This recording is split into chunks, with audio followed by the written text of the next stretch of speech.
Selection কমিটিতে অনেকদিন ছিলাম। সিলেকশন কমিটিতে থাকলে যেটা হয় যে আসলে বাধ্যবাধকতা অনেক বেশি থাকে, কনফ্লিক্ট অফ ইন্টারেস্ট হয়, কোনো কিছু করতে গেলে আসলে করা যায় না। যেহেতু সিলেকশন কমিটি নেই, এখন তো আমার অপরচুনিটি হয়েছে নিজেকে নিয়ে বিভিন্নভাবে ভাবার। আমি কোচিং কোর্সও করেছি, লেভেল 2 কোর্স করা আছে কোচিংয়ে। তো ম্যাসিভি আর একটা জিনিস যেটা আসলে আমি দেখেছি অনেকে করতে, তো আমি আসলে কোর্সটা করছি আর কি। যে বিসিবি একটা কোর্স করছেন ম্যাচ রেফারির দিনে, সেই কোর্সটা অ্যাটেন্ড করছি। সেটা করার পরে আসলে ভবিষ্যৎটা বলে দেবে আসলে আমি ম্যাচ রেফারি হিসেবে আসতে চাই কি চাই না, বাট প্রথমে কোর্সটা করে আসলে শুরুটা করতে চাচ্ছি, কোর্সটা করে রাখতে চাচ্ছি। না না, আমার ভবিষ্যতে যে ইচ্ছা আছে ডেফিনেটলি, কারণ ম্যাচ রেফারি সাচ থিং যেখানে আসলে ইন্টারন্যাশনাল পর্যায়ে যাওয়ার একটা সুযোগ থাকে। তো আমি যখন করব নিশ্চয়ই আমার চিন্তা ভাবনা সেদিকেই থাকবে। একটু বাংলাদেশ বাংলাদেশ একটু বাজে টাইম দিয়ে যাচ্ছে। আপনিও নির্বাচক ছিলেন, নান্নু ভাইও নির্বাচক ছিলেন, নতুন নির্বাচক প্যানেল লাগছেন, সব কিছু ঠিকঠাক মতো সবাই করার চেষ্টা করছে, কিন্তু পারফরমেন্সটা মাঠে হচ্ছে না। মানে কী মনে হচ্ছে দূর থেকে দেখে, আপনাদের একসময় কাছ থেকে দেখেছেন, এখন দূর থেকে দেখে কোন জায়গায় সমস্যাটা আর কি, মানে কী হচ্ছে বাংলাদেশটা? বাইরে থেকে আসলে বলাটা খুব মুশকিল। এখন তো আমি আর এত কাছে থাকি না। একটা পিরিয়ড অফ টাইম তো গিয়েছে আমাদের সময়টায়, এখন একটা নতুন পিরিয়ড অফ টাইম শুরু হয়েছে। বাট গত কয়েকটা সিরিজে কিন্তু ঠিক বাংলাদেশ দলটাকে একটু অচেনা মনে হচ্ছে আমার কাছে। নগদ পেমেন্টে 500 টাকা পর্যন্ত ক্যাশব্যাক আর লেনদেনে প্রতিদিন ডিপ ফ্রিজ এবং ঘন্টায় ঘন্টায় এসি টিভি সহ দারুণ সব গিফট। কোনো কিছু সিনক্রোনাইজেশনটা কেন জানি ঠিকমতো হচ্ছে না। আমরা বোলিংটা খুব ভালো করছিলাম, এবার দুটো সিরিজে কিন্তু বোলিংটা একদম ভালো হয়নি আমাদের। ফাস্ট বোলিংটা কিন্তু আমাদের অনেক ভালো হচ্ছিল, যদিও তাসকিনকে আমরা পাইনি, তাসকিনকে পাচ্ছি না। তারপরে যারা ছিলেন তারা ভালো। আমাদের যে ওই তাসকিন থাকলে যেটা হয় যে একটা লিডার থাকে পেস বোলিংয়ের, ও আমার কাছে মনে হয় সেটা একটু মিসিং, সেটা একটা আমাদের মনে হয় একটু ভোগাচ্ছে। আর দল হিসেবে আমি জানি না, আমার কেন জানি মনে হচ্ছে আমরা নিজেদের উপর বিশ্বাসটা মানে একটু হারিয়ে ফেলেছি। আমাদের এই দলটাই কিন্তু আমাদের অনেক বড় বড় দলের সাথে কিন্তু আমরা জিতেছি এই রিসেন্ট পাস্ট। বাট এখন আমরা নন অ্যাসোসিয়েট কান্ট্রির সাথে খেলার জন্য সময়ও কিন্তু অতটা কনফিডেন্ট মনে হচ্ছে না নিজেদেরকে। আমার কাছে বলছে এটা সবচেয়ে বড় সমস্যা যে আমরা not confident enough. I don't know what happens, আমি জানি না কেন হয়েছে, বিকজ আমি এখন এত কাছে থাকি না দলের।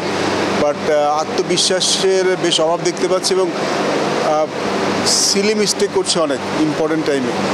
দেখুন এই দলে কিন্তু হ্যাঁ, যদিও আমরা একটা ভাঙ্গা করার মধ্যে যাচ্ছি দলটা, আমাদের সিনিয়র প্লেয়াররা চলে গেছেন, বাট যারা আছেন তারাও কিন্তু সবাই অভিজ্ঞ, কেউ কিন্তু নতুন খেলোয়াড় নন।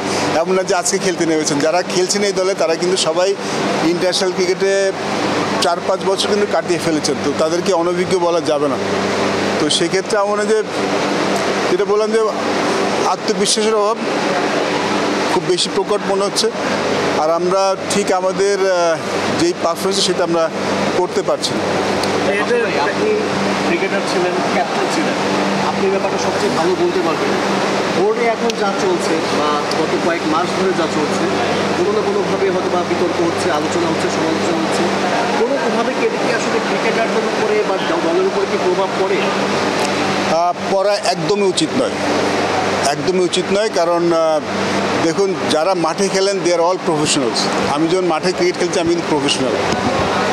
বোর্ডে কি হচ্ছে না হচ্ছে সেটা কিন্তু ক্রিকেটারদের উপর প্রভাব ফেলাটা উচিত না, হওয়া উচিত না। হয়তো পড়ছে কিনা জানি না, বাট সেটা পড়া উচিত না। কারণ বোর্ডে কে আসবে, কে থাকবে, কে যাবে সেটা তো ক্রিকেটারদের কিছু নেই। ক্রিকেটাররা তো মাঠে যে পারফর্ম করবে, তাদের কাছে পারফর্ম করে, এবং আমি শিওর যে তাদের অনুষ্ঠানের কোনো সমস্যা হচ্ছে না, তাদের খেলার সময় যে এই জিনিসগুলো দরকার তাতে কোনো সমস্যা হচ্ছে না। এবং মনে হয় যে আগেও তারা যেই সুযোগ সুবিধা যেটা পেতেন এখন ঠিক সেটাই পাচ্ছে, এবং তাদের অনুশীলন বলেন, তাদের প্রস্তুতি বলেন, কোনোটাই কোনো ঘাটতি থাকছে না। বোর্ডের যেটাই হোক না হোক, তা আমার মনে হয় না যে এটাতে কোনো প্রভাব পড়া উচিত। আমি বিশ্বাস করি যদি পড়ে থাকে সে দুঃখজনক, বাট প্রভাবটা একদমই পড়া উচিত। Because this guys are all are professionals, আমরা সবাই পেশাদার ক্রিকেটার, এবং পেশার দিক থেকে আমার মনে হয় না কারো কোনো সমস্যা হচ্ছে। আমার দিক থেকে এটা হচ্ছে যে T20 ফর্ম্যাটে অন্য ফর্ম্যাটে ডেফিনেটলি হতে পারে, কিন্তু যে ক্যাপ্টেন হবে তাকে হয়তো বা পারফর্ম করতে হবে, প্লাস তাকে একটা সাহস সবসময় সিদ্ধান্ত দিতে হবে ব্যাটিং বোলিং বোথ। কিন্তু লিটন নিজেই যেহেতু ফর্মে নাই, তো সেই কি মনে হচ্ছে সবসময় সেক্ষেত্রে কি সেটা আর কি মানে লিটনের ক্যাপ্টেন হওয়ার কারণে কি বাংলাদেশের ম্যাচ চেয়ে বা পারফরমেন্সে প্রভাব করতে পারে কি? I hope not because Liton মাত্র স্টার্ট করেছে। আমরা যখন লিটনকে ক্যাপ্টেন্সি দিয়েছি তখন মানে আমরা সবাই বলেছি যে যেই ক্যাপ্টেন হবে অ্যাটলিস্ট তাকে লঙ্গার পিরিয়ড অফ টাইম দিয়ে দিতে হবে।